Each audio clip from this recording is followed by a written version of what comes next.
All right, thank you and welcome. As always, we are going to be creating a safe and welcoming space for everyone here during today's session. We will all be participating in the conversation, so please do keep your line muted unless you have a comment or a question. You can use the raised hand feature to let folks know that you'd like to chat. You can also put things into the chat, room if you'd like to ask questions that way. And we will be recording today's session, as you all saw, and you can activate the closed captions in the Zoom panel at the bottom of your screen or wherever the Zoom panel has landed. And without further ado, let me go ahead and hand it over to our presenters today, Will and Graeme. Thank you so much for leading today's conversation. Thank you. Yeah. Go for it, Graeme.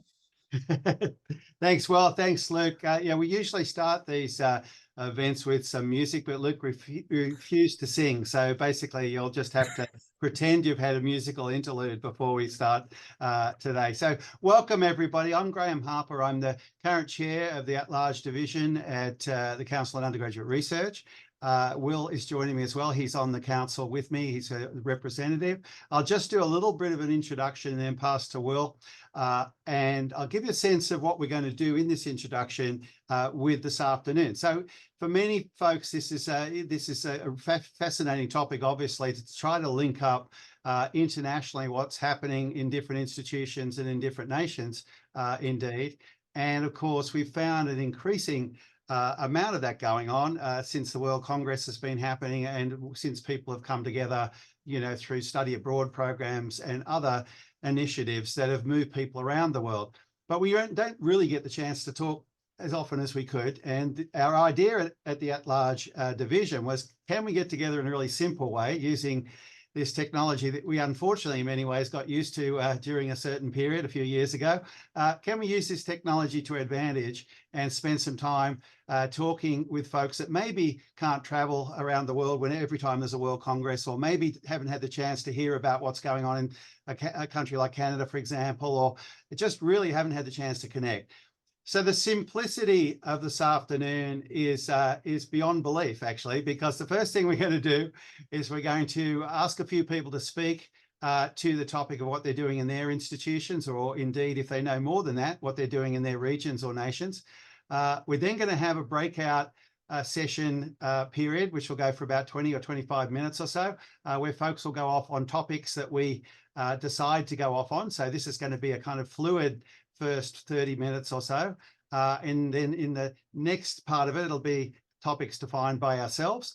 And then in the final part of the 2 hours, we'll come back for about half an hour to talk about and to bring back some reports from those breakout sessions. So if that doesn't sound too onerous and you're willing to stay with us, that would be fabulous. I think one of the things we're thrilled about, obviously, is no matter where we are and what we're doing, we'd love to hear different voices and different ideas, because it just really is an opportunity to do that. And if there's anything that's come from our familiarity with this kind of technology, that's one of the great things we think we can benefit from. So that's the picture, and I'm going to turn it over to Will. He'll probably say a couple of things, but also will be the first person introducing themselves, as I say, and then we're going to invite others who we know are here from different places. So over to you, Will. Well, good morning from beautiful British Columbia. I am speaking to you from Thompson Rivers University, which is located on the unceded territory of the Secwepemc people in Secwepemc-Ulu. I'm also, as Graeme mentioned, a Canadian member of the predominantly US focused CUR organization with aspirations for international networking. And over the last 3 or so years of being a council member, we've had some really good discussions, I thought, about cross-border perspectives on undergraduate research and undergraduate research training. And I'm really delighted that CUR has seen that it's a good idea to open this up truly to an international dialogue. And this is the first of the ones that I've been participating in, and really happy to do so. I've brought along a few friends to fill in some of the gaps that no doubt that I will leave behind with my introductory remarks. So I'll just mention their names now. And then immediately after, I give you a bit of a potted overview of what what we've been doing and what's really come to the foreground in terms of Canadian attention when it's for undergraduate research training. I'll just ask them to maybe introduce themselves and say a few words. It'll be sort of like a coming attractions, I think, for the breakout room to come immediately afterwards. We have Sue Kirmatanovich, who's nationally and internationally known as for her expertise in terms of undergraduate research training. She comes from my home university, where she's director of undergraduate research and graduate studies. There's Christopher Rea from University of British Columbia, and Tom Mullaney from Stanford University. And those two have been working on a new book, which has just been published, and I'm sure we'll be eager to share that kind of cross-border scholarship that they've been. Oh, thank you, Graeme, for holding up the book. Yes, a promo already. And thank you, Sue, for holding up the book. So those are my confederates here as we move forward. I thought a good way to start in terms of giving a Canadian perspective was to refer to a recent survey done a couple of years ago during COVID by the Canadian Undergraduate Research Network, which was a nascent initiative. It's been starting and stopping for some time, has had as many as about 35 participants, a low number of about 18 at any one time, I think. And it really is a network, I think, looking for a home and for a dialogue like the one that we're engaged in today. They initiated a survey involving 8 out of the 10 provinces here in Canada. 34 post-secondary institutions participated. The majority of respondents were faculty members, but staff, librarians, and administration also responded. And I'll just give you some of the highlights of the survey, because I think that will give you a nice neutral kind of third-party overview of interests here in Canada. And then maybe my 3 partners here can talk to more specific kinds of things coming up. So a couple of years ago, the survey was conducted by the Canadian Undergraduate Research Network. Some key common interests were identified. Expanding external funding, not probably something that everybody online shares as an interest. Connecting practitioners, so the whole networking notion within Canada, but beyond Canada as well. Improving shared resources, more work on course-based research, student skill development and micro-credentialing was seen as a priority area here in Canada, and further scholarship on undergraduate research. Of course, there's a rich body of scholarship to tap into already there, but wanting to participate more in that, and perhaps put a particular national signature on some of these things. The top activities that were identified here in Canada amongst the 34 universities that responded. Some of these, again, will sound very commonplace and familiar to you. An emphasis on summer research projects, essentially a dyad approach, that is a faculty mentor and one student rather than team approaches, although team approaches are possible, but that seemed to be the norm. Independent study, undergraduate research conferences and symposia were again a focus and a priority here. Tying undergraduate research into honors courses and directed studies courses, and third and fourth year capstone experiences for students. The top challenges that were identified: funding, training, sustainable leadership, different forms of support, increasing capacity, and awareness. And I think that last one is really interesting because it does tend to wax and wane, at least here. Our own group has been championing the following, and this will be the last piece, and then I'll turn it over to Suk maybe to say a couple of words more specifically, and Christopher and Tom to follow. What we've been championing here in particular is student research journey mapping, looking for strong participation of students in terms of the planning of curriculum support and co-curricular supports for undergraduate research. Scaffolding incremental research experiences, years 1 through 4, is something that, again, we've been working on a lot and talking about and beginning to write about. Maintaining sustainable institutional focus and support. Again, we mentioned that the Canadian network has waxed and waned, so too has the emphasis within an institution as well. And so maintaining sustainability, I think, is a key aspect of a lot of this. If too much rests on just 1 or 2 people and they move around, then sometimes programs and emphasis can change a great deal, we've experienced. And finally, linking undergraduate research to community engaged research experiences. And we've done several initiatives there that have garnered national and international attention. I won't go into detail about them here, but I think the overlap between undergraduate research and the potential for linking that up to community engaged research has been really productive as far as we've experienced it. So that was my broad brush overview of things, from a survey to some more personal initiatives. I'm sure I've missed a lot of things, and maybe I can just ask my colleagues to speak for a minute each so we don't take up too much initial time, but just give some sense of the particulars. And as I said, coming attractions for the breakout room. Suk? Great, thanks, Will, and good morning here from the West Coast in British Columbia, Canada.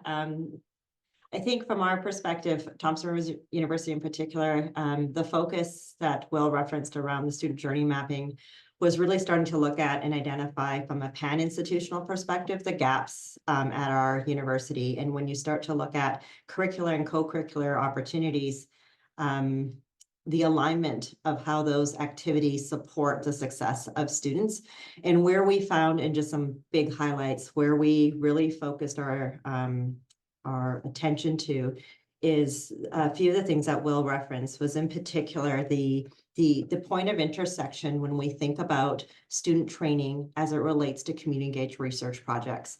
And as our institution has one of its 4 10-year strategic stretch goals is to be leaders in that space.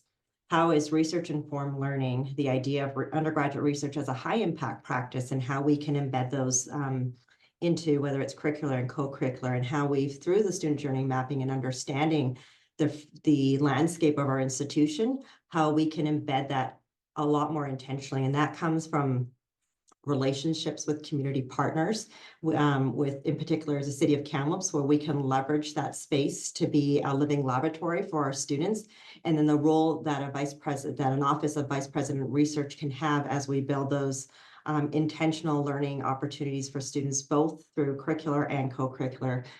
We identified this team as SMART teams, student multidisciplinary action research teams. I think that's something to be said. Creating credentials such as our undergraduate research certificate, where students throughout their 4-year, their undergraduate research experience can, through an e-portfolio, articulate their learning through undergraduate research and the intersections through disciplinary and interdisciplinary learning, and be able to showcase that to employers so that you can learn the actual tangible skills and also those soft skills in them to be able to articulate. So for us, it's been a wonderful journey in 5 years in studying this, well, 7 years and 20 years of history built before that. But for me in particular, how we've been able to frame some of our institutional direction to place undergraduate research at the forefront, as I'm biased, and I'm sure as the rest of you are, as the high impact practice. So I look forward to sharing these conversations in a breakout session further. Thanks, Suk. And over to Chris and Tom now, please. Hi, everyone. I'm speaking to you from Vancouver, Canada. I'm delighted to be involved with KUR, and I want to thank Graeme and Will for the invitation. A couple things that come up a lot, and I work at a large public research institution. I teach fourth year undergraduate courses on research as well as graduate seminars. And I sometimes discover that some of those fourth year students have never actually been in the library before. And so I don't know if this is something that other people have encountered, but when Suk mentions, trying to scaffold or trying to build a program that has many stages to encourage people into undergraduate research, that's something that I really care about, because I feel like there could be a pipeline that begins much, much earlier. And in fact, something that Tom and I have talked about a lot is the more radical notion that research could be incorporated in more systemic fashion throughout the curriculum into many course syllabi in big ways and small, ways that are scalable, that make sense to individual students, and that are also sustainable in the sense of trying to identify what brought the student to that class in the first place, somehow getting them to articulate that in a way that the mentor or the advisor or the person in the undergraduate research office can help them decide what to do next. Because I feel like that's where a lot of the attrition happens. It's when students don't know what to do next. So this is something I'd be very interested in talking with people about in the breakout sessions. There's a lot, of course, about kind of underlying funding and how the institutions, through their resources, create a scaffold that instructors can then use to encourage students to make these discoveries. But as an instructor, I often come at it from that perspective and thinking about in those conversations in office hours with individual students or in like a 120-person class, right? How do you get people to believe that they can give themselves permission to make their curiosities visible and then turn that into a research project? So I just wanted to share one thing in the chat that Tom and I wrote together. Often students will be told, oh, that topic is too broad. You need to narrow down your research topic in order to get to something manageable. And so this is an article that we wrote for Inside Higher Ed that offers a slightly different approach that really tries to get a conversation between the student and the instructor or their mentor about what is the problem that like brought you to this in the first place? What was that reading experience? So that's something just for your reference. And again, there's a lot of expertise in KUR that I'm hoping to learn from. So I'll just say that for now. Thank you. And Tom. Yes. Hi, everyone. Thank you also for inviting us and just for this conversation. I can reflect maybe specifically on something that has been part of many colleagues and my kind of work at Stanford for probably 11 years now, which was it is at the intersection of cures and lecture courses. And the story goes a bit like this. I was tapped to co-teach the largest gateway course in the undergraduate curriculum in humanities and social sciences, which is the first year course for Science Technology Society. The STS major is very, very large, at least in humanities and social sciences world. And so I said yes, but I'm being tapped to sort of bring an historical sensibility to the study of technology, and I don't know how to do that short of bringing the student into the archives, and specifically bringing them into the archives with no show and tell. So I'm not going to point at some famous object and tell them why it's famous, because that's almost worse than not going to the archives at all, because it gives a distorted sensibility of what the research process is. Can we actually, with this 200-person class, recreate the real uncertainty and ambiguity of the research process as I understand it and practice it as a professional historian? And my colleagues in the archives and special collections and my co-instructor said, look, let's try this out. And that became the basis of this project at Stanford, which is about taking very large undergraduate lecture courses, which for many of us is our only shot at the large part of the student body before they self-select out of history and they go into engineering and they leave me behind. That's it. That's like my one at bat. And sort of, can we take the operations that we normally reserve for, say, mentoring master students and PhD students and somehow figure out how to scale it up and micro-size it down where it is something that can take place inside 10-minute office hour discussion in the context of a large class, and be faithful to, in my experience, as I understand it, of the research process. And so this was an assignment rebuild. We got rid of the final paper. We turned it into basically an NEH proposal. We created a separate grad student sort of boot camp where they were learning the ins and outs of how one mentors an undergraduate through the very fragile opening seconds of interacting with a primary source. We had partnerships with the library, and in essence, it was the question was, in a budget neutral way, same labor hours, same space, same time, same coverage, can we turn a 200-person lecture course into a research seminar? And the answer was yes. It was doable, and the quality of the work that came from it, I'll put it from an instructor's perspective of, unlike maybe a typical year in which I have to pull myself away from my work to like move through the final papers of the class and go through the grading, I had to pull myself away from their proposals to get back to my own work. It was just, I was in the full presence of how brilliant they were, because we had sort of gotten out of their way and allowed them to bring their full self to the table.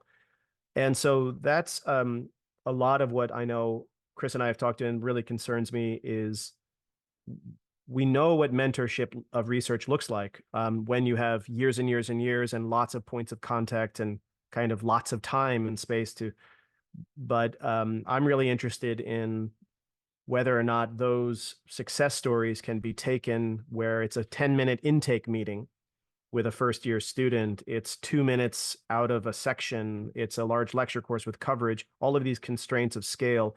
Can the research experience be scaled up to a point where it becomes a fundamental part of every single person who walks through the door?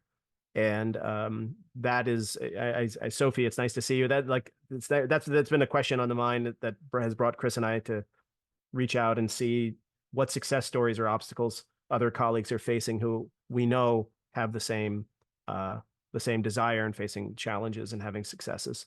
So it's very nice to meet everyone. Thanks, Tom. And back over to you, Graeme.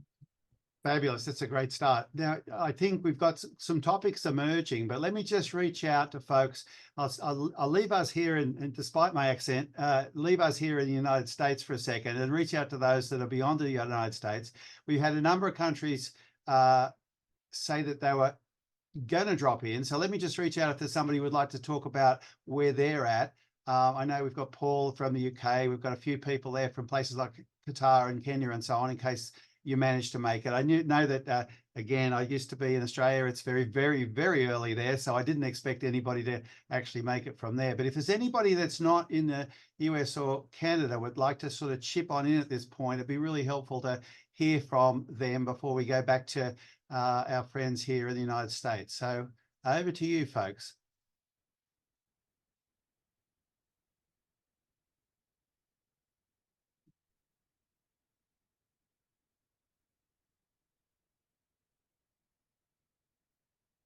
Yes, we shall see if they emerge as the day gets a little bit longer. So that doesn't surprise me entirely, but we'll hopefully find some of those folks will enjoy joining us as we go along a little later. I know Claire's here from the UK. She can't actually speak on the camera, but she could probably put things in the chat. So there's folks there from the UK that are listening on in and can get involved. Caroline, are you putting your hand up there? Yeah, I was just going to say, I thought Paul was here, but I can't see him. So I can sort of just briefly outline some of the things. I'm Caroline Gibson from the University of Warwick in the UK. So many things resonating from what people have said already. And just, I feel as though there'll be such interesting conversations. Claire, Paul and I are here representing undergraduate research dissemination in particular. we all know each other through our British Conference of Undergraduate Research, which was inspired by NCA in the US and has been running for a number of years. Claire is actually the host in a few weeks' time, in fact, next week in London. And so we've got lots of experience around the dissemination of undergraduate research, lots of similar sorts of challenges on how we continue that, how it's supported. The conference moves around every year in the UK. From the Warwick perspective as well, we do a lot of work on undergraduate research. We have a large scheme, which is a summer scheme for students to undertake undergraduate research. And then in the department that I work in, we have a large undergraduate research conference called ICA, which connects students virtually, so that we hope that we can broaden out the number of students who can undertake that dissemination activity without having to travel. It means that we have a number of students who wouldn't normally be able to undertake that activity. We have in-person conferences in numerous institutions on 6 continents, and we connect.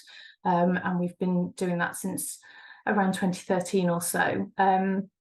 But really interesting to hear about the issues about the curriculum as well. Within our department, we're looking at undergraduate research and how that can be, rather than extracurricular, it can be brought into the curriculum. We're pulling together a module at the moment. We're looking at things like making the assessment a revise and resubmit, so that that is more similar to research dissemination activities. So students have to respond to that critique of their work rather than having the assessment, moving on and not having to think about it again. Or hopefully they'll think about it again, but not responding in that sort of critical way. I feel as though there's lots of, I in a way just want to mention a few things that we can perhaps sort of talk about later. I don't want to take too much time, but at Warwick we also have a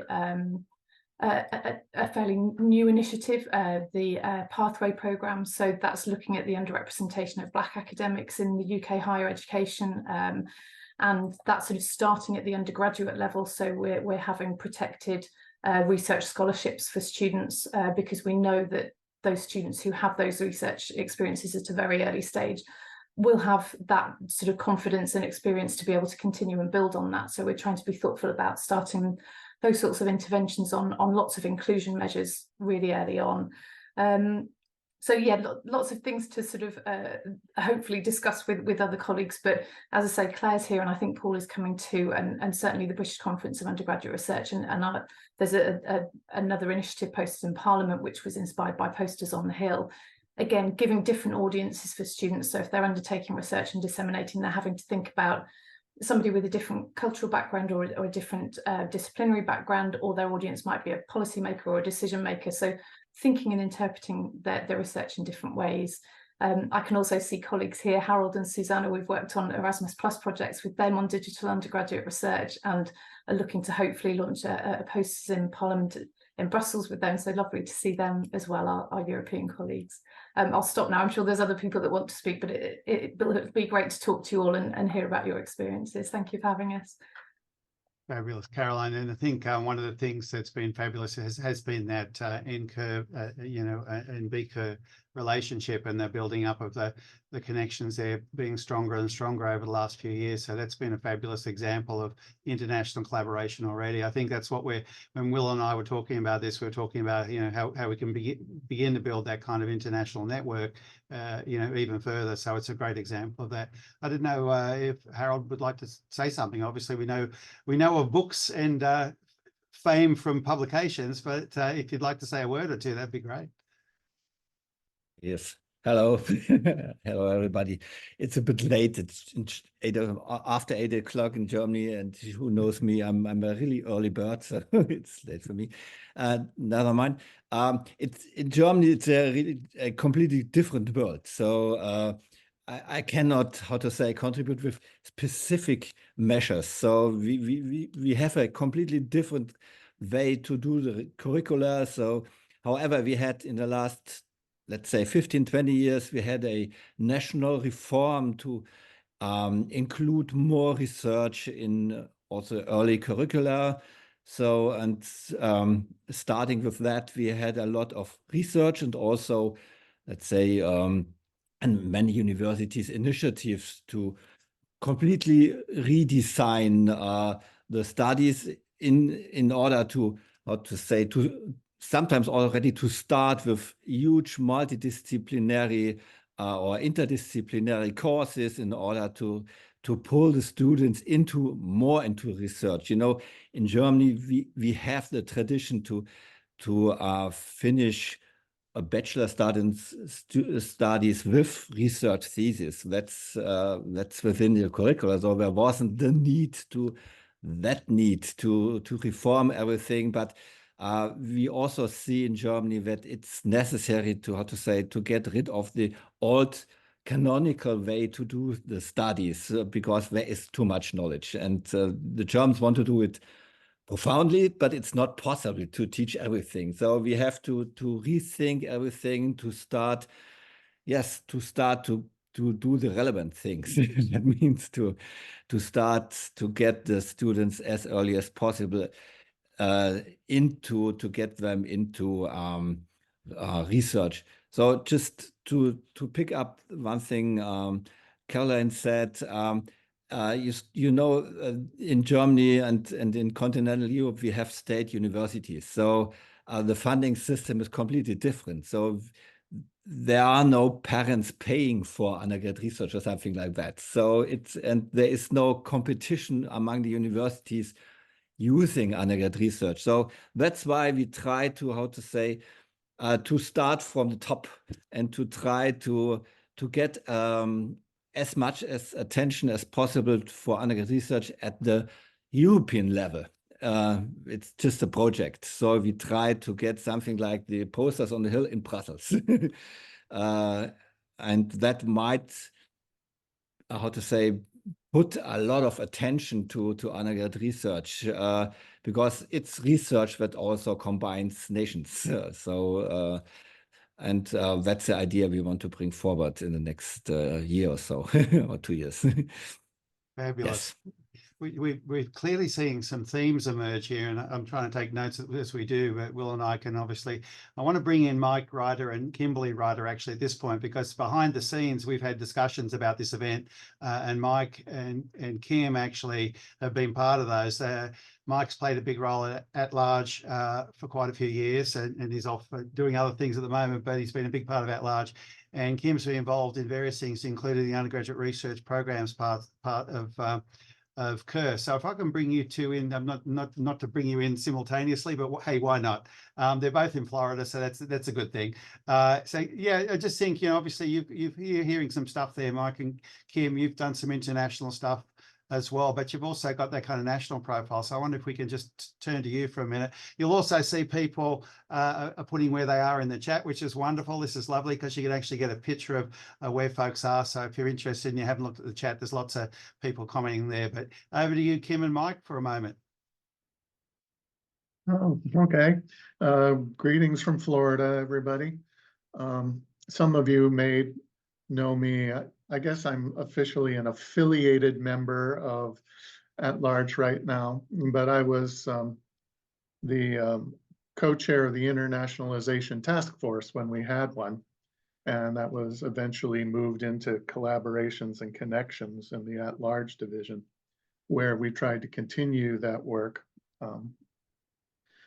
Kimberly and I have, for example, contributed a chapter to Harold's book on sustainability research, and we've been reaching out to colleagues in various countries to try and get something like this going, because I think there is a heck of a lot that we can learn from each other and a lot of opportunity to bolster each other's efforts, whether it's through different approaches or different ideas. For example, there's been a lot of discussion about course-based research and the like. I got involved in that decades ago by necessity when I was teaching transfer courses at a community college. They were meant to transfer into larger universities. And that particular community college didn't think research was a part of their mission. There was no funding for it. There was nothing. I didn't agree with that, but nobody asked me. And so I had to come up with a way to give my students some research experience, particularly the non-majors, by the way, who I thought were often overlooked. And so I had to come up with ways to integrate it into the curriculum directly so that they could be working on these projects while they were dealing with the topics that we were covering in the course itself. And I've been doing that ever since, regardless of the level. I'm now teaching grad students, and we have things like that going on. It's a great way to get some undergraduate research experience in there without having to fight above your head to try and get everyone to agree on it. Of course, now it's not quite so difficult, and there are other options we can also pull in. But I am really happy to see the span of different places that are represented here.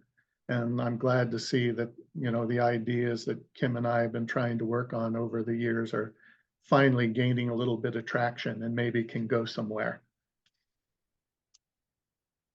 I'm Kimberly Ryder. I am at Stetson University down here in DeLand, Florida, about 30 miles away from where Mike is at the moment. I have been involved in course-based undergraduate research for 35 years, mostly because I am incredibly blessed to be at a school which for at least the past 45 years has insisted on course-based undergraduate mandatory research over 4 years of its curriculum, which means that I am just blessed with a surfeit of good undergraduate research here. So I know it can be done. It's a hard institutional shift, but we have been rewarded by it. I'm a little logy today because I just managed our undergraduate research day yesterday, which is always a 3-ring circus, and I am the ringmaster. In fact, every once in a while, there may be a tentative knock on my door as the students who didn't get to the reception last night are showing up for their certificates. So if suddenly I hear a knock, I may have to mute and go give it to them and shake their hand and say, congratulations, now go away. In any case, Tom, I'm also a historian. And so I understand the fun of trying to get a class of 50 people. We don't have 200s here, but even a class of 50 people to be involved in undergraduate research and to be doing their own independent projects. And yes, it can be done.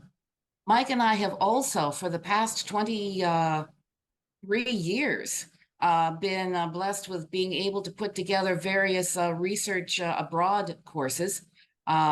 We're going to be heading off to the UK in 2.5 weeks. And that's going to be interesting because we study landscapes from an environmental and a historical point of view, a dialogue. And our syllabi are about 15, 20 pages long because we're not just taking them over for galleries. We are making them work in the field and engage in very intensive undergraduate research while they're over there.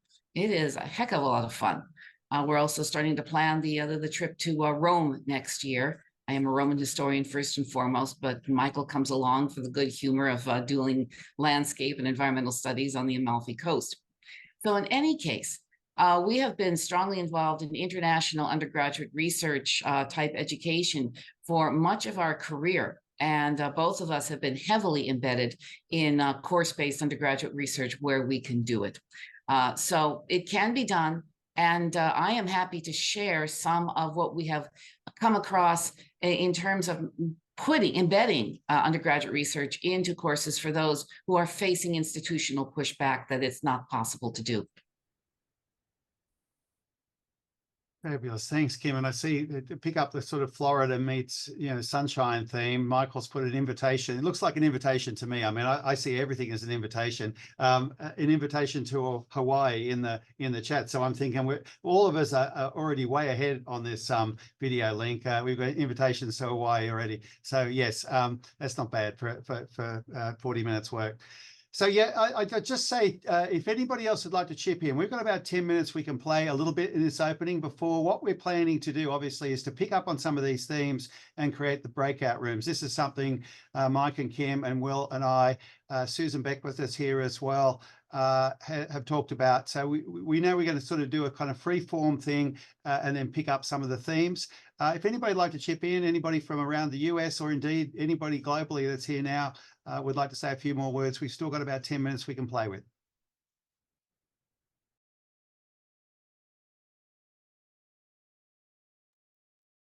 One thing we might ask is, what what's the information that would be valuable to you?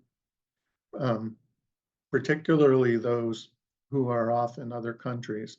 What types of things could you use or would you like to know that we might be able to draw from this larger network to help you out with? What problems are you running into that we might be able to assist you with?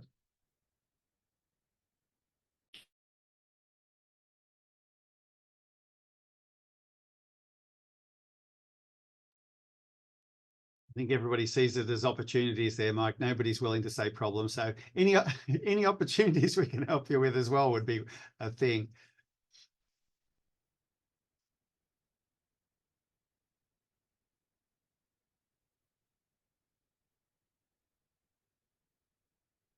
Perhaps a discussion on AI, but that's a cool one indeed. And again, if we want to have a breakout on that, I certainly would be happy to set one of those up. It's one of the things I'm currently doing, so I'd be happy to talk to people who also want that discussion going on. Fascinating.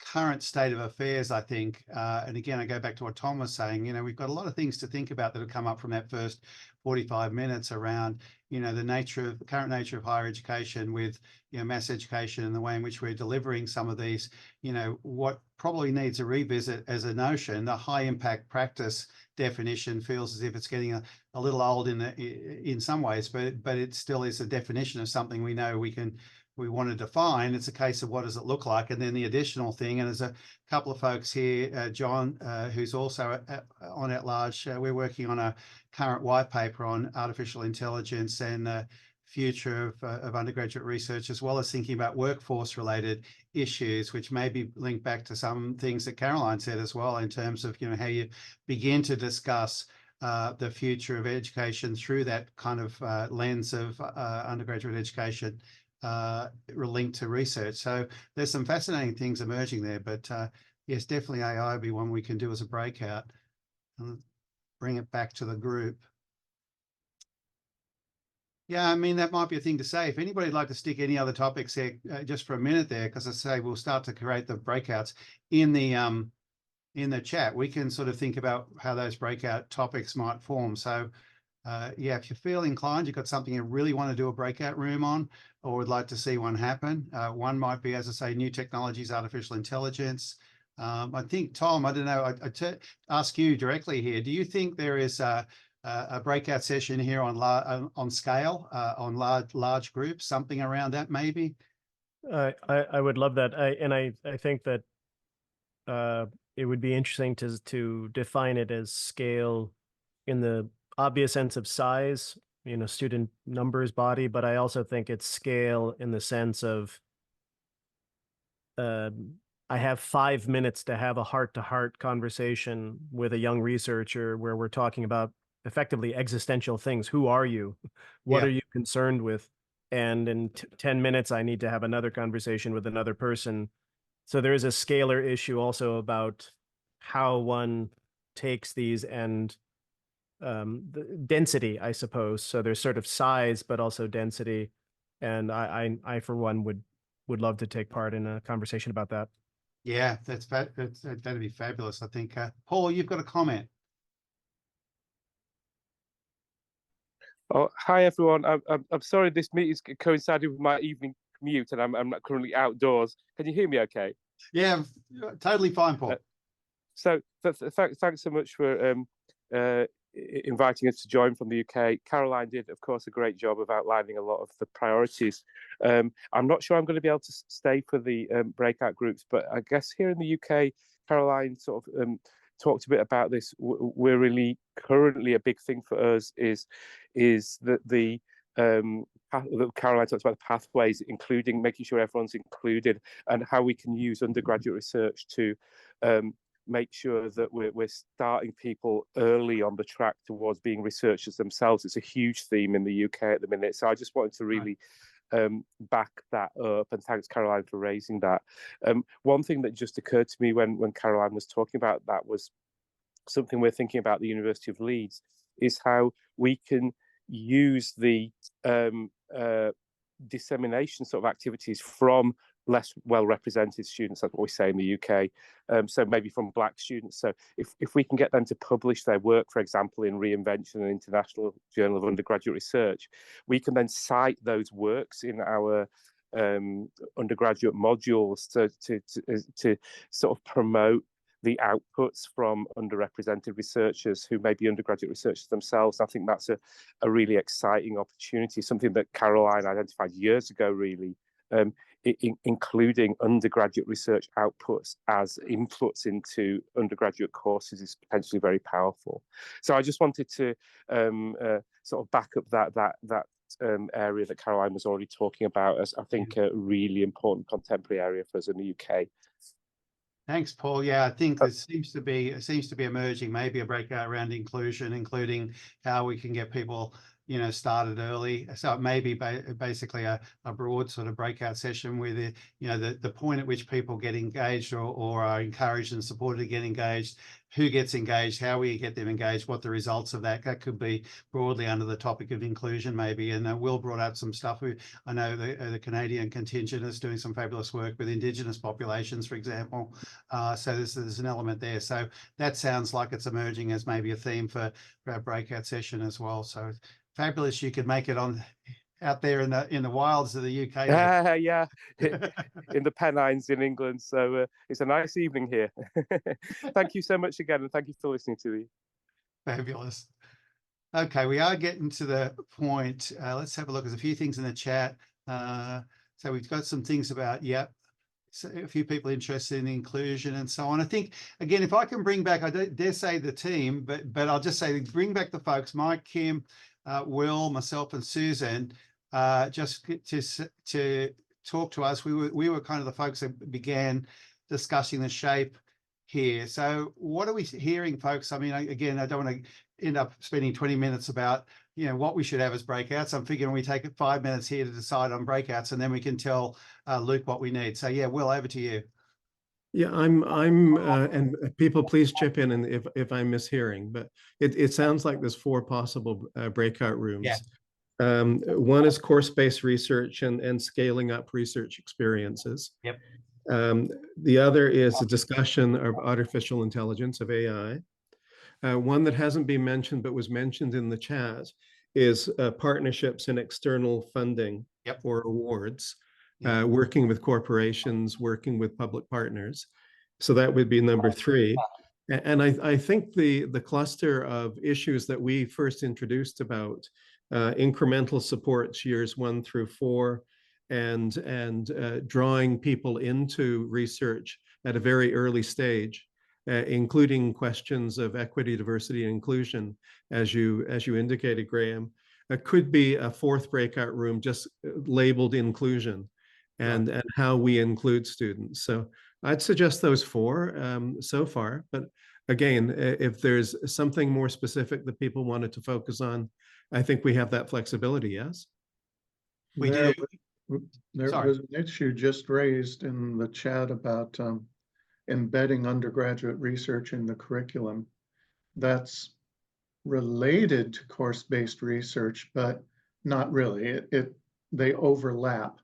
But curriculum design that incorporates undergraduate research is really a different animal than designing a course to have undergraduate research in it. We might want to separate those 2 items. I think it might come down to how big we want the breakouts to be, I guess, Mike. Yeah, I mean, we've got about 50 people. Yeah, but Kendra, did you have a comment as well? I thought you saw your hand go up there for a second, but now you okay? No, but thanks for checking in. I just had a colleague come in, so I'm a hand speaker, so it's all good. Yeah, you know, there's still fires out there in the world I seem to need to deal with. So. Indeed, yeah, there is. Yeah. So, I mean, I think the clue is here then, if we want to make 5, we could. I think Mike's suggestion has some validity. On the other hand, do we feel like we'd like to incorporate that into the scale and general discussion there around course size and so on? Is that, and obviously we've got no agenda here on either direction, but which way do we want to go? Will, what's your thought? Maybe just for the sake of having good discussion, we could incorporate that into the other one so that we have 1, 2, 3, 4 rooms. Yeah. I think if it gets too fragmented, it'll be a bit of a scattered final summing up, maybe. So. Yeah. Okay. Is that okay, Mike? Does that sound okay? Yeah. I mean, given our numbers at 6 one, half dozen the other. And yeah, there's another comment on micro credentials and so on, which maybe can relate to both course and to the partnership side too. So there's a number of things emerging in the chat that probably will come up in the breakout. So Luke, we're looking for 4 breakouts if we can wave our arms wildly and attract your attention to get those breakouts. Okay, I think we have it happening. Yes, the breakout rooms are open. We've set up those 4 rooms there, and folks can decide which room they'd like to join. Just click on the breakout room icon to move over there. Can I just confirm, Luke, what time frame did we set for it automatically to come back? We've got 30 minutes for breakouts here, so we can come back at 3:30 Eastern time. Okay, that sound all right, Will? It sounds good. I'm looking for a breakout room icon. Where would that be, Lou? It'll be in the Zoom panel. It'll be 4 squares stacked together. Oh, yeah, got it. Yep. You can also unmute your line there and let me know which room you'd like to go to, and I can send you over there. Thanks, Luke. In my little tiny screen, you have to go into the More section in order to find it. Yes, that's correct. Yeah, you might have to hit the More icon first to see that. No, whoever's still left, we'll see you back here, obviously, at 3:25 Eastern time, and we'll all go up. I think most people so far are joining the scaling and curriculum design. And I'm going to go join artificial intelligence if anybody would like to join me. So, yep. Welcome back, everyone. Apologies if we interrupted any conversations, but also we're glad if we did, because that means you all were having a great time getting to know each other and talking. So, all right, Graeme, Will, the floor is yours again. Fabulous. Thanks, Luke. I think that was great. I mean, we obviously lasted the time, so people obviously did have things to talk about. And there were different, obviously, size of groups and so on. I wonder if I can just turn it over. We didn't necessarily, or maybe you did. Will, did we have people choosing who would report back from their groups, or did we just leave that up to chance? We leave nothing up to chance. We asked Kim and Lords from our group to take some notes, and I'd love it to just turn it over maybe to Lords first of all. And then Kim, you and I can kind of fill in any gaps, maybe. Actually, I thought it was Kim that was going to do it. Then Kim, it's over to you. Sorry. I was just sitting here trying to sort through all the conversation because there was quite a bit. But the big questions that we seem to have had was how to involve underrepresented and what one person called back row students, which I found to be a great description. How to sustain it after their first experience. Once they've given a taste of undergraduate research, how do you sustain this feeling of being included in the undergraduate research conversation? When should this experience begin? How to take it earlier into the curriculum? How to manage community engagement into a form of undergraduate research experience? How to train not only faculty, but students to be, and I loved these terms, going from research rookies to research coaches. In other words, how to get the students themselves involved in the experience, that they are mentors as well as learning how to do this. And finally, another big thing that came out is, how do we get students to see themselves as undergraduate researchers? Do they need mirrors, or can we involve them in things that take them out of their comfort zone as well? Yeah, I think there was remarkable consensus within our group in terms of a sense that we must include more students, that research is an essential component of the full educational experience, and that it begins in first year. and can work its way through. That there are ways of scaffolding that kind of activity, and that sometimes institutionally, we heard from one member of our discussion group that institutionally certain kinds of assumptions can work against that.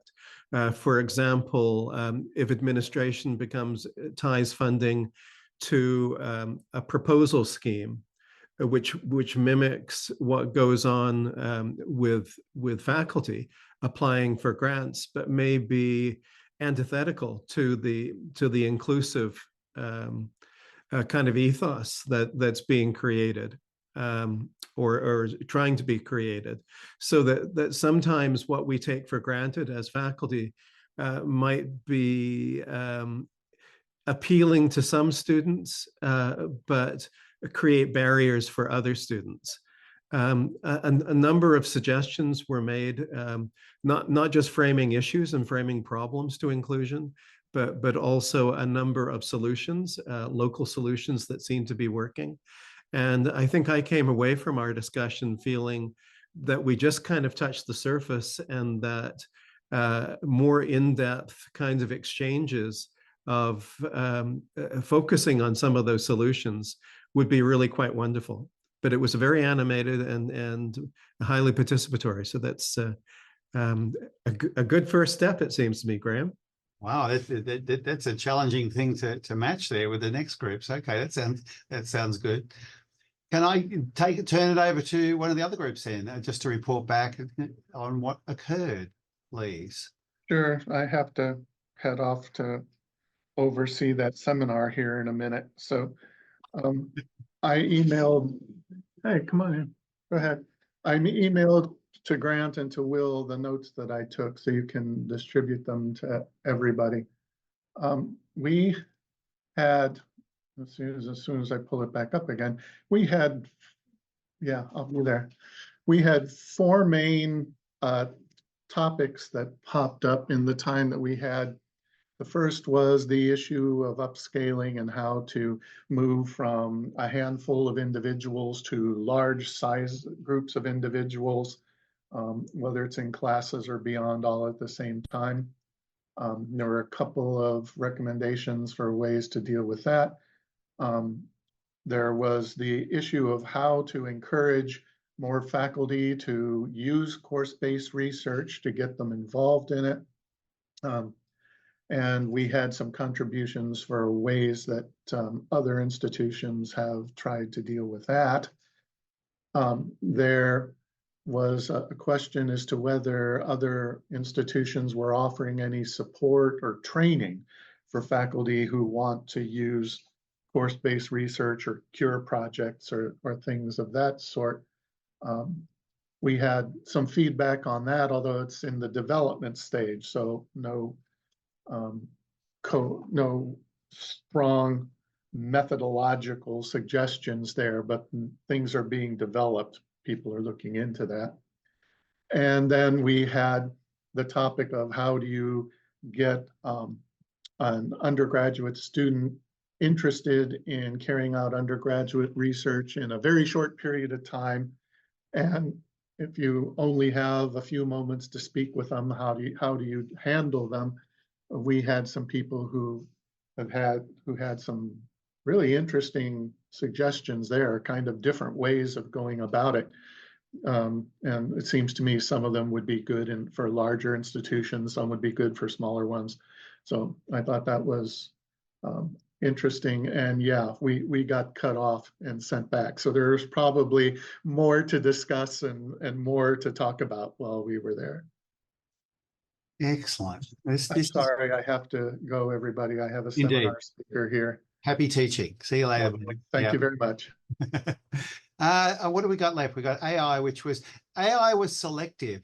I'll just call it selective, and we'll get to the AI thing. I better not report back, being as I was supposedly chairing it there. So I'll ask my colleague if she'll say a few words on the AI discussion. But yeah, this was a highly selective group with a very animated conversation.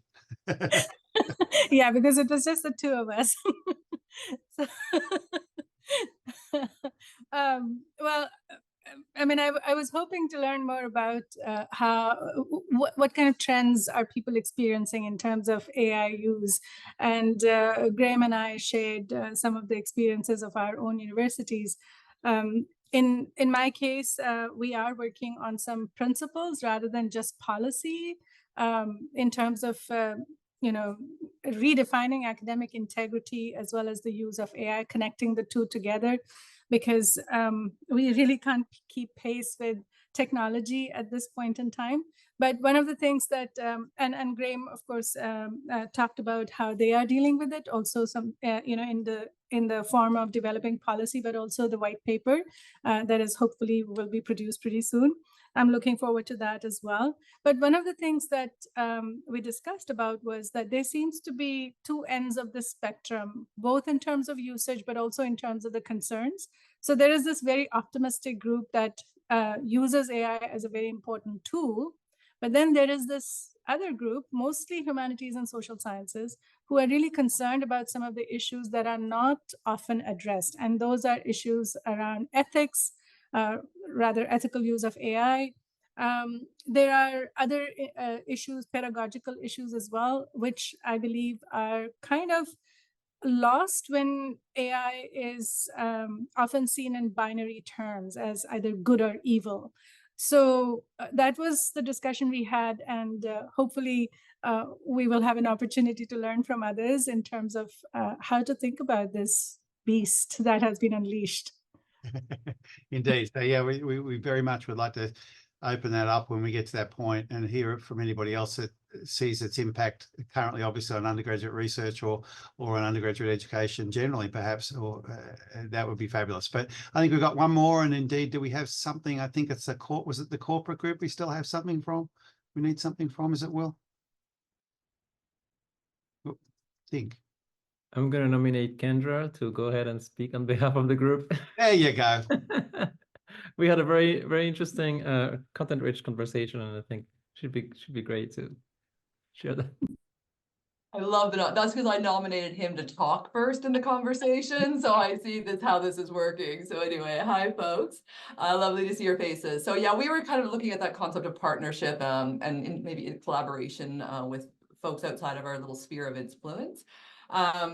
It was a good mix of faculty and what I'd say like kind of research administrators, which I thought sowed some good seeds for conversation around, you have to kind of have that strong internal partnership team going sometimes in order to make that external partnership team work really well. So we discussed various things across 2 countries that exist. And some of the similar questions, when one of the faculty members asked a question, I'm like, oh, I get that question all the time from faculty members. So it was nice to see those similar conversations happening. But we really did kind of land on, there are different places, depending on your internal politics, which we know that happen as well, about how to support faculty reach out to those types of partners, and how to support your institution to become a place for partners to land at, I think, which is also important, and to educate folks in your foundation, in your external relationship team, within your Center for Experiential Learning team, who's doing HIPS, who's doing, in our case, to doing work integrated learning and applied research is part of that definition, right? Ensuring everyone is on board. And it's taken, I don't know, my boss 20 years and me 7 years to get where we are, but I now have external relationships coming and saying, hey, Kendra, we have this pot of money. Can you spend it? And I'm like, oh, friend, yes. I have these things called student researchers and let's distribute it. So I think it's also, partnership is not just towards one entity. It really has to be looked at in a holistic capacity, and how we do that and what that looks like is a little different. We also touched briefly at the end on those international or national level partnerships, and just really, I'd say, get your ducks in a row. We do it sometimes through institutes, because then sometimes you can hire research managers, because faculty and researchers don't often have the time to dive into the communications, the contracts, the funding, all of that at that scale, and to get a really core group ahead of yourself before you really engage, and have some good language around that to make sure that it's done in a really good way. And of course, write students into everything. If I missed anything, I didn't actually take notes. This has just landed on my lap. So if anything was missed, we were a group of wonderful humans that can also pitch in on this. That sounds like a fabulous conversation. Actually, they all do, which is, which is brilliant. I think this is all recorded, and I think in many ways, just thinking about where we build from here with some of those things. I wonder, we've got about 20 minutes here, and again, I don't want to hog the conversation, but I'm intrigued a little bit if we get to it, Caroline, when you hear about these corporate external partners, what the comparisons are with the UK. But Will, do you have any ideas about kicking off? I think we could open it up to everybody if we feel so inclined, and we can just go where we go. Oh yeah, no, absolutely.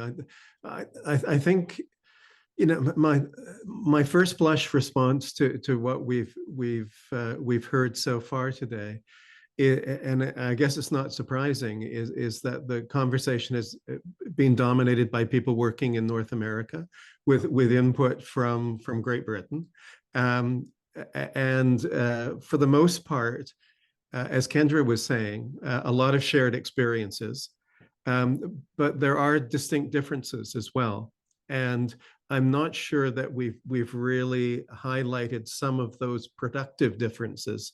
There may be some assumptions that everything is exactly the same when it may not be. Kendra, you were mentioning work integrated learning. That's a big deal in Canada.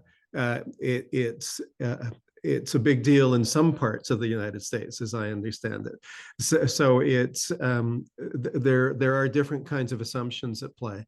But I'm coming away from this thinking that not just cross-border dialogue, but international dialogue really will be very productive if we can manage it. Let me toss it out there as a question. How do we foster this kind of thing on an ongoing basis? I'm not sure that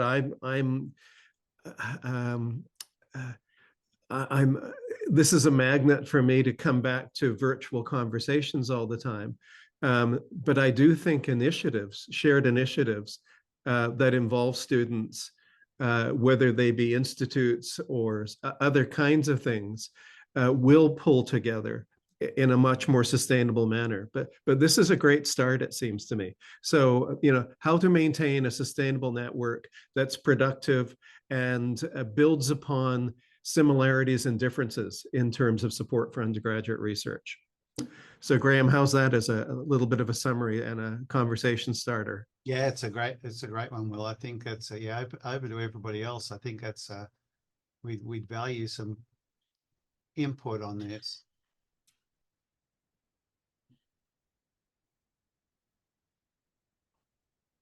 Caroline. We certainly enjoyed the network that we have with Harold and Susanna, our European network. We've learned an awful lot from that, I think, and that was through an Erasmus Plus funded project, which was fantastic. And that's sort of continuing, and we're talking about how we can build a European network to learn from each other. We certainly find through our own activities at Warwick, we have institutional partners. We have a strong partnership with Monash University in Australia, and we created ICO with them. And that's been really interesting because we've worked very closely with them, seeing the two different institutional perspectives and drawing on our own strengths and supporting each other. So areas where we've got less support, etc. And we have found then we've got more institutional support because the institution is interested in that strategic partnership, and therefore we're working within that strategic partnership to develop our undergraduate research activities. And we've done the same thing with our partners in our international conference. A lot of our partners are strategic partnerships the university has already got in existence. And so if we can build on those, it's in the institution's interest for us to continue. And it gives us an awful lot of information. We get to find out what other people are doing and how they're doing it. So we've found sort of building it on those existing institutional partnerships has really helped us, I think. Mm. Yeah, that's interesting. I think, again, the honours portion, I know Tom's involved with honours, for example, at Stanford there.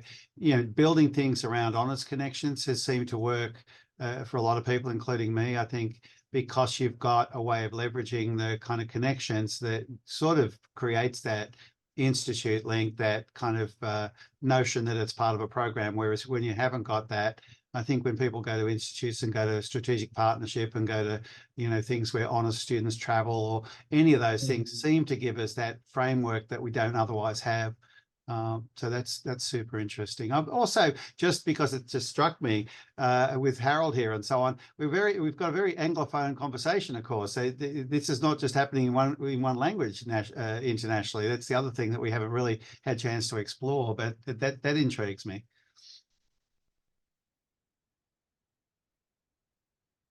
Other things.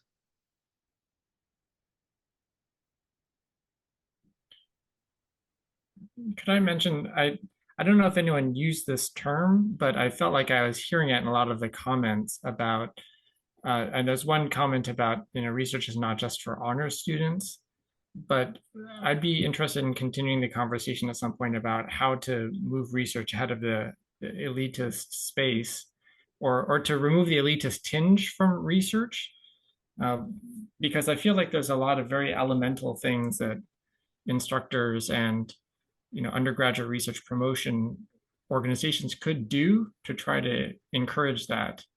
I do think that making it a first year thing would be a wonderful start, that immediately you're being introduced to the curriculum, but you're also being encouraged to move beyond the curriculum. That if there is some way that we can have that happen early on, that could have wonderful knock-on effects. I think it would create a much bigger pipeline of researchers down the road.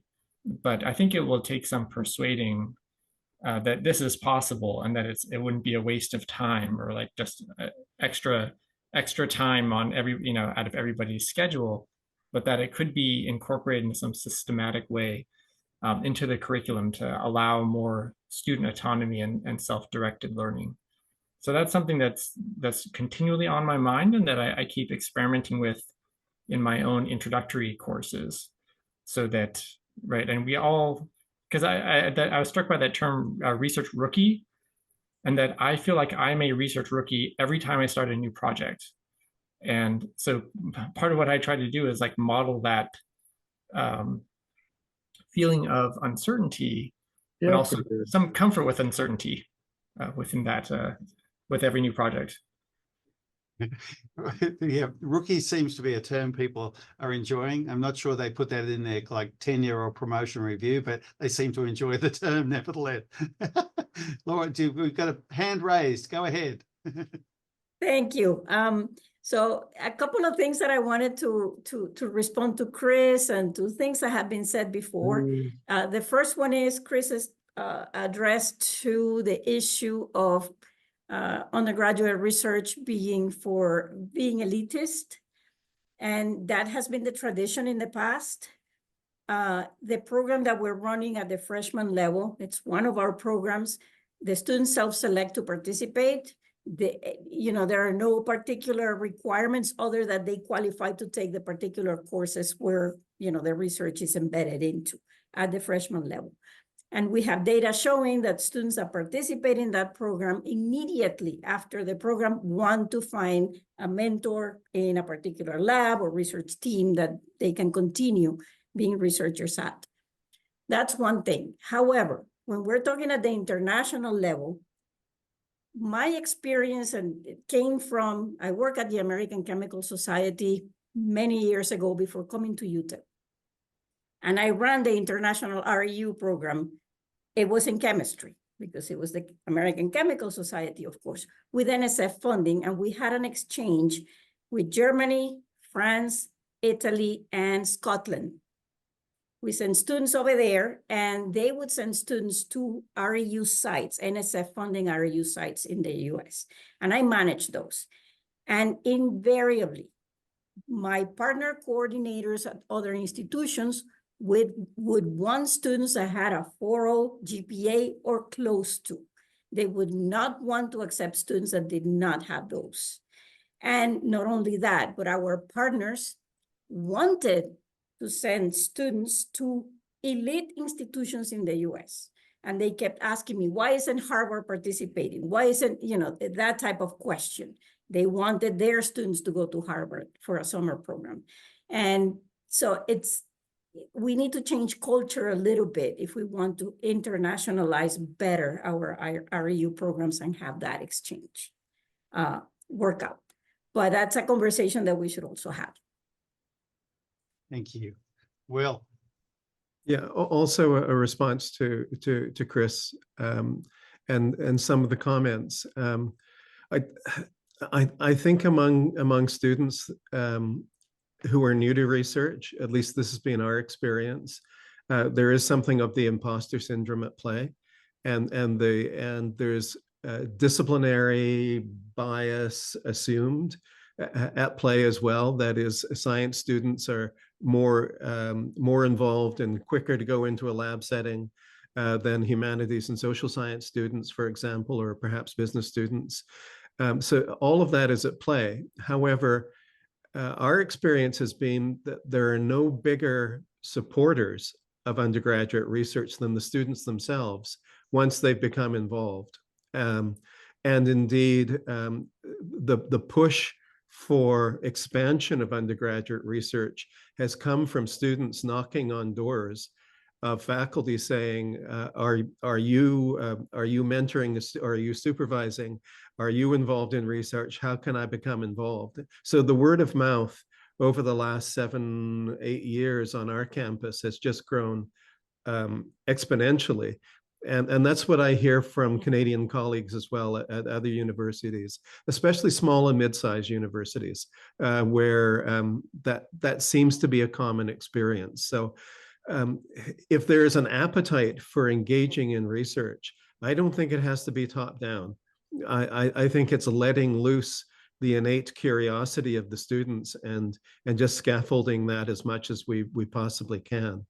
I'm going to do a selfish plug here too, by drawing in Suk and asking if you would mind sharing the Canadian Undergraduate Research Network, the online site that people might be interested in.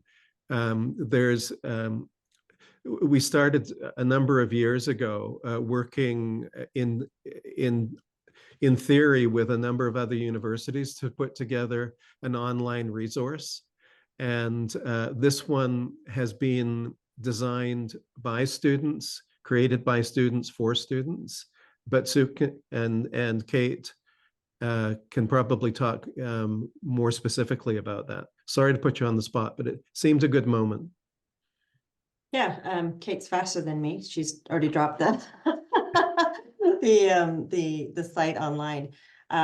This was all it's from students. We have teams of students ambassadors that work with us that we use to work with as partners and co-creators of what undergraduate research would look like. And this was all stuff that was brought through our journey mapping in terms of the power of students through their lived experience and knowing what those pathways look like. So what this site represents is that imposter syndrome and the questions that they have, that they don't have the confidence yet to knock on the door of the faculty to ask the questions. I'm interested in research, but if we think about it in the traditional way, they might say, what are you interested in? What is your research question? And a student will be like, I don't know. I just think it's cool and want to do it. So students basically come through and put together content. And we worked with Thompson University has an open learning division that we collaborated as partners to create this open access site. The potential for this site is to continue to have partners and collaborators nationally and internationally. We just haven't got it to that point. The point we've got it is where our own students have added in content here about things they wish they would have known. There's a blog site. There's been some talk about the Canadian group that Will referenced earlier about hosting an online conference potential where students from all over Canada and opening it up to the world to be able to do it. There's lots of possibilities, and this space has been created in that vein, but we haven't got that far. But know that this could be a starting point if there's opportunities and synergies for others to see how this could be useful. Other students contributing to blog posts. We also have a Currentcast, which is a podcast that's run for students by students on topics annually that are kind of and I think Kate might, oh, she's already got all that too. that you can learn about, demything undergraduate research, how to select a supervisor, and it's all from faculty and students. And so that could be another collaboration if there's interest in learning those perspectives on those various platforms. And that's all an open educational resource, so it's open to anybody. Fabulous. Tom, did you have a comment there from Reful? I think we're getting close to time. I don't want to. We got another 5 minutes. We're okay if you got anything. Yeah. Just I think just briefly. First of all, this is an absolutely incredible resource. So thank you for sharing this. The one thing out of our group, and I'm sorry that two colleagues had to head out. Otherwise, I'd defer to them. Was this question of like really turning this whole story into like what happens at Monday at 8:15 a.m. Like taking all of these concepts and really saying, okay, you've got 5-minute conversation with someone and you're asking them. And I know for myself, this is very true, and colleagues, and I hear it. I think it's worth double clicking on the word interest. And this is what Chris and I have spent a lot of time talking about, that I think it absolutely at a macro or meso level is absolutely true. Something we were talking about in our breakout group is in those 10 minutes, I ask, what are you interested in, or what are you really interested in? And then I begin a matchmaking process with my knowledge of the faculty or projects. And I do that. I totally feel that. I know it, but and also in my heart of hearts, I know that I'm in my 40s and I don't know myself. I express my interest in what I'm really interested in a particular way. And it is a process that unfolds. And so if anyone sort of took me at my statement of interest and then match made me, probably 9 out of 10 of those matches, as well-meaning as they were, might not be the one that I really had.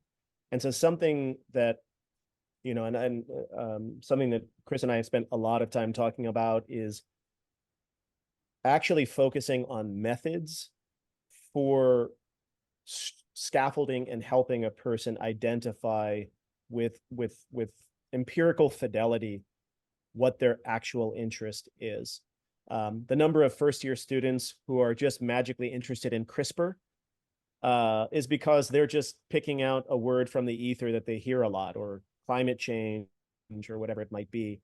And before we start saying, oh, awesome, there is a CRISPR project going on, my colleague, and they're out the door, and then they're sort of lost and confused because maybe CRISPR was just a word they were grabbing on. They're sort of drowning and they're just grabbing onto the driftwood of language, just trying to stay above the surface. That I think that at an institutional level, we really need to systematize and scaffold what it means to ask any human being, but certainly an 18, 19, 20, 21-year-old, and later in life learners, et cetera, what it means to answer the question, I'm interested in this. Because I think that, and this is a scale issue. We know with the PhD students or master students that we have many points of contact with, that we cannot ever take at face value that statement of self-interest. We know it morphs, but we just don't have time to let it morph in the same way when we have 50 undergrads, 100 undergrads, a lecture course, or 10 back-to-back office hours meetings. But how do we double click on that word interest so that we don't inadvertently not do what we think we're doing when, from our standpoint, we actually have made a good match for the student based on their statement of self. And that's, I don't know if that resonates with anyone else's experience here, but I've sent many students in the wrong direction, thinking I was helping them because I really was being sort of face value, high fidelity to their statement of interest, rather than pausing for a moment and saying, let's just give this another minute, just another 2 minutes of this conversation. I don't doubt you that you were interested in that, but I still don't really know what you're concerned with. Let's just stay there for just a split more second, because who knows, there might be a better match that's not occurring to me just on your initial statement. I don't know if that resonates with anyone, but I didn't want to leave without maybe putting that on somewhere on the itinerary for future discussion. It's maybe a good place because we're going to finish in a second. It's a great place to get to, actually, because there's been real robust and lots of discussions here, and I think we probably could spend another 2 hours talking about even that one topic there, Tom, because it's a fascinating aspect of our role as mentors as well as our role as professors and other things, and I think that's one of the things that this hopefully has brought out today, is some of those elements that we'd like to explore further. So I think the scale topic you brought up originally, and then the topic of how do we actually relate to new researchers who perhaps don't have a track record of what they might have an interest in or not interested in, and so forth. I mean, it's a fascinating topic in itself.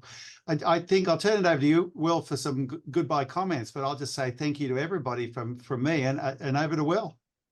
Yeah, I'm not going to be so presumptuous as to give a summary, other than to say, as you have, Graeme, thank you to those of you who have hung in here for the entire 2 hours. I think it has been an engaging conversation, and I think the real challenge is to find ways of sustaining this kind of interest. Graeme, maybe through the at-large committee, we can kind of do a post-mortem about this, and then reach out to those people who have engaged, not only with a summary of the high points from this, but also some contact information and some possibilities for future collaborations. Absolutely. So just really looking forward and looking back over the last 2 hours and saying thank you. Indeed, and thanks to those who are now in the middle of the evening. So and hope you enjoy some sleep, if nothing else. Luke, do we need to do anything else other than depart? No, thank you all so much for your time today. We will make a recording available shortly after the call here, so look for an email from Kerr with the link to that. But yeah, thank you, Graeme. Thank you, Will. We appreciate you leading the call. Thank you very much. Thanks. Thank you, everybody. Bye, everyone. Thank you. Bye. Bye-bye. Bye for now. Great meeting you.